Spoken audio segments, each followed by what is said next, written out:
Okay, the first thing that you want to do is you want to have a Google account set up. You'll need this in order to send the alerts to anything other than an email address. Once you have a Google account set up, you can go to the Google Alerts page. I already have some custom alerts set up for my personal stuff like news alerts or product release alerts. But to create a new one, you'll just go to the search dialog and type in basically anything that's searchable on Google. For example, I'm going to use a cyber keyword. Once you type in some keywords, you can see the alert preview that'll come through.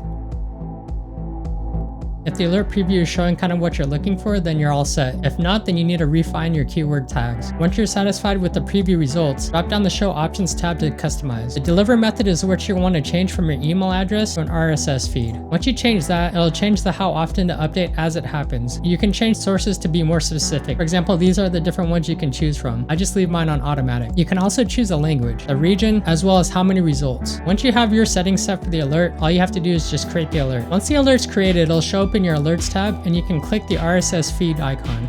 This will bring up the RSS feed URL. Copy this URL and go back to your Tines story. In your Tines story, bring an HTTP request action and paste that URL into the URL field.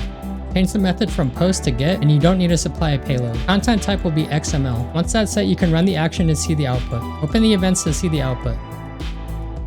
The output here has all the keys and the values that you want to be referencing to use in Tines. Remember that you can copy and paste the path or the value from each one. Back in the viewer, we'll set up the rest of the story. Make sure you change the name to be easily referenceable. The next step is to bring in a trigger action to check if there's an entry on the feed. In the rules, you want to set an includes, followed by the path, and then if it includes the entry. The rule set you're just going to change so formula is true. Okay, the next thing to do is to bring in an event transform action and to explode the feed. And for the path, there's one thing you need to make sure of, and that is that the explode path is going to be a type of array. This is because the entry in the feed could technically only be one, which means that it's not an array. If it's not an array, the explode will not work. To do that, you can use an if function. In the condition part of it, you're going to use the feed path and check if the type is an array. So you can also do type and then supply the path. So now that you have the path, you want to check if it's an array. Now that you have that, you need the condition value if it's true. If this path is an array, we don't need to do anything. We just return this path because it's an array already. Now that we have the true path, we also need to supply the false path. The false path, if this is not an array, we need to cast it to an array.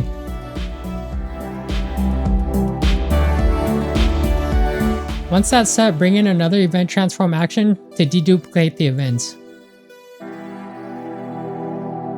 The path to deduplicate is going to be the explode action, .key of the explode action, .a unique variable. I already know the unique key is going to be the title. Because it's a news alerts feed, the title should all be unique. By look back, I'm going to make a large number. If you're not familiar with the feed path variables, you can go back to the events and check out the outputs. So each of these items are what's going to be exploding in the explode action. I'm going off the .title key to check that this value here is going to be unique. If this value keeps coming through the deduplicate, it will not continue to process. With the dedupe setup, we can now bring in another event transform to parse the data into what we want. Leave it in message only mode, and for the payload, this is where you're going to reference the values that you want. Again, if you aren't familiar with the data that you're receiving in and the keys and values that you want, you can rerun the event to make it easier to copy and paste the values. Once you have run the event, you can bring up the event viewer and the parse event, go to the most recent action output that has the data that you want. Here on this page, you now have easy access to copy the path or the values. And now I'm just going to edit my payload real quick.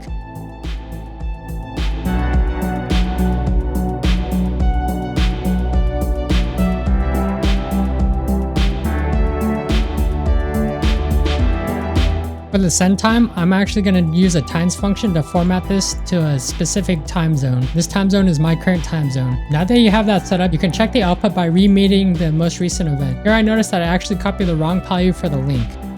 The right value for the link should have been the link.href. This is easily changed by just copying the new path. Now that you have the data in Tines, you can manipulate it or trigger other actions in Tines based off the data you receive. In this case, since it's going to be a news alert feed, I'm just going to send it to an output of my choice. In this case, I'm going to be using Discord. To do that, I need to set a throttle limit as well as the output to the Discord webhook URL.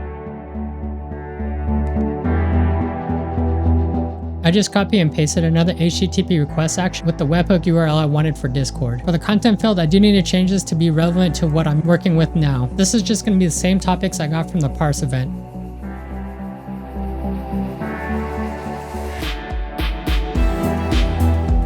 Now that I've got my base formatting in, I can check to see if it's how I like it. Do that by re-emitting the last event. Here I can see that there's still some HTML tags that are getting through, as well as I want to make sure that I can differentiate what these timestamps mean. The href here in the URL is because I re-emitted the last event. It did not update the new path. To get rid of the HTML, we can just simply run the strip HTML function. I also want to add an overview title for what this post is. That title I'm going to set to be the feed alert title. You can get that by going to the get feed path, and instead of going to the entry, just go to the feed title. You can see the result here in the bottom. And the last thing I wanted to update is make sure I can change what the publish and the sent time meant.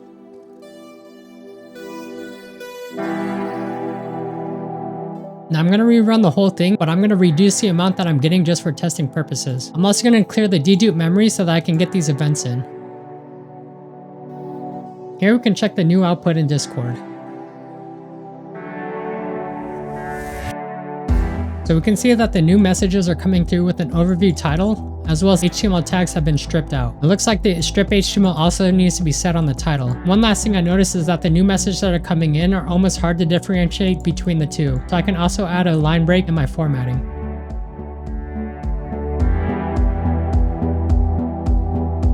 With my new formatting fixed, I can re-emit the most recent events to see.